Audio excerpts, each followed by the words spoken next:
kau ni pakai phone, bid'ah. Pakai mikrofon, ada zaman Nabi tak? Tak ada, bid'ah. Dia suka bermain-mainkan kita, betul tak? Bila kita cakap ikut sunnah, tinggalkan bid'ah, dia kata phone lah, kereta lah, gunalah unta kalau nak ikut sunnah. Kalau kita kata phone bid'ah, betul atau tak? Betul, sebab dulu tak ada phone, tiba-tiba ada phone, jadi phone ialah bid'ah. Dari segi bahasa, betul. Kereta, dulu naik kuda, tiba-tiba dah ada kereta, jadi kereta tu bid'ah ke tak? Bid'ah dari segi bahasa. Dari segi syarak pula, apakah itu bid'ah? Iaitu perkara baharu yang tak ada asal dalam syarak, yang tak ada nas, tak ada dalil, tak ada hujah, tak ada dalil, tapi dibuat benda baharu macam tu sahaja. Itulah bid'ah dari segi syarak, itulah bid'ah yang tercela. Saya sepakat dengan apa yang disampaikan Ustadz tadi. Jadi kalau hanya sekedar mikrofon, kemudian smartphone ataupun kendaraan dan lain-lain, itu tidak bisa dikatakan bid'ah secara syarak. Karena itu hanyalah benda. Itu adalah benda dan benda itu tidak memiliki hukum apapun. Jadi nanti yang bermasalah itu ketika benda itu digunakan. Nah, digunakan untuk apa? Untuk kebaikan ataukah untuk keburukan? Persoalannya nanti di situ, teman-teman. Oke, sekarang ketika sudah benda tersebut itu sudah masuk dalam ranah-ranah ibadah.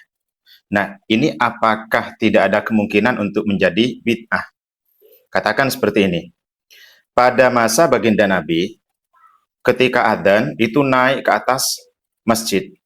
Naik di atas masjid. Nah, adzan yang dilakukan pada masa baginda Nabi Shallallahu Alaihi Wasallam itu ada proses fi'liyah, ada proses tindakan-tindakan jadi naik ke atas masjid. Dan sekarang orang adzan itu tidak lagi naik ke atas masjid, langsung adzannya di dalam masjid. Ini secara praktek, secara perbuatan ini kan sudah tidak sama dengan apa yang disampaikan oleh baginda Nabi ataupun dengan apa yang dilakukan di masa Nabi dengan yang dilakukan saat ini.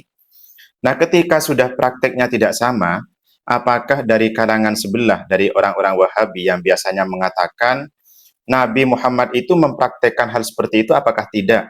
Persis tidak prakteknya dengan apa yang dilakukan oleh baginda Nabi.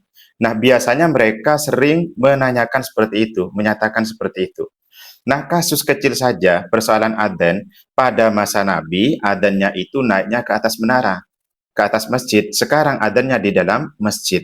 Artinya, dari sini, kita bisa menangkap bahwa praktek itu tidak mesti harus sama.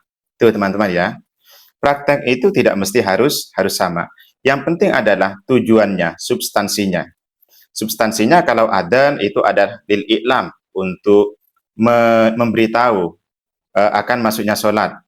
Nah, memberitahu ini bisa dilakukan dengan cara yang simpel saat ini, yaitu menggunakan mikrofon, menggunakan pengeras suara.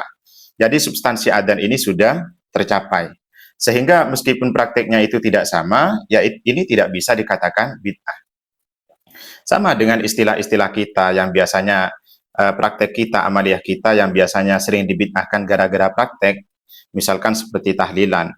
Mereka sering mengatakan, kalau tahlilan itu dikatakan sedekah, Nabi Muhammad mempraktekkan sedekah seperti tahlilan ini ataukah tidak? Jadi berarti yang dipersoalkan adalah praktek. Nah, praktek ini sudah tidak bisa kita permasalahkan, itu teman-teman ya. Jadi praktek ini adalah bagian-bagian dari cara mereka ataupun bagian dari budaya mereka melakukan hal sedemikian. Substansi dari tahlilan itu adalah mendoakan, adalah bersedekah, kemudian membaca Al-Quran, zikir. Meskipun prakteknya tidak sama, maka itu tidak masalah. Begitu. Nah, apalagi ketika misalkan kita perkuat dengan kaidah-kaidah usul yang menyatakan begini. Umumul ashkhos yastalzimu umumal ahwal wal azminah wal biqa.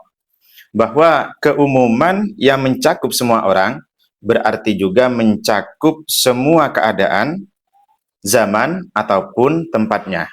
Artinya daerahnya, biqonya, wilayahnya itu. Jadi ini adalah persoalan praktek.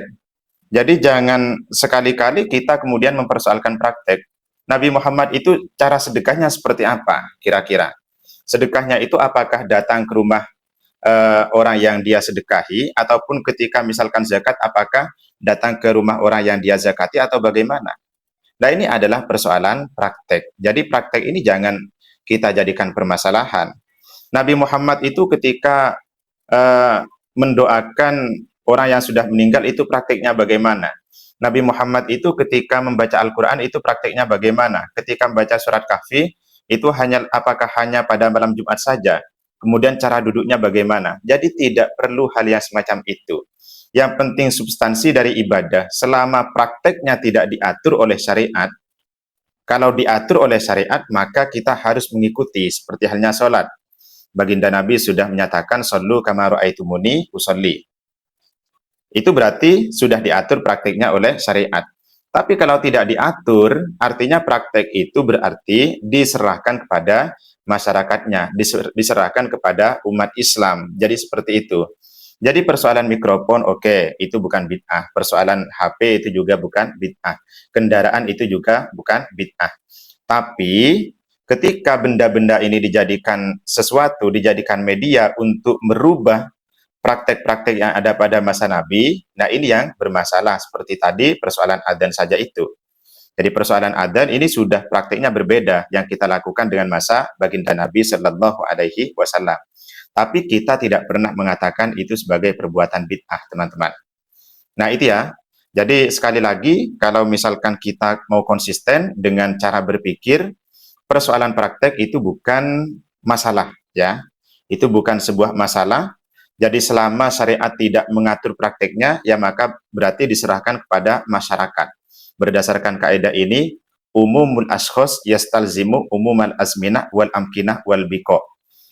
Persoalan misalkan dikir dengan menggelengkan kepala ataupun dengan sambil menggerak-gerakkan kepala, itu bukan persoalan dalam agama. Jadi boleh orang berzikir menggelengkan kepala ataupun menggerakkan kepalanya, itu tidak ada permasalahan. Tuh teman-teman. Oke, itu saja. Mudah-mudahan ini memberikan wawasan. Assalamualaikum warahmatullahi wabarakatuh.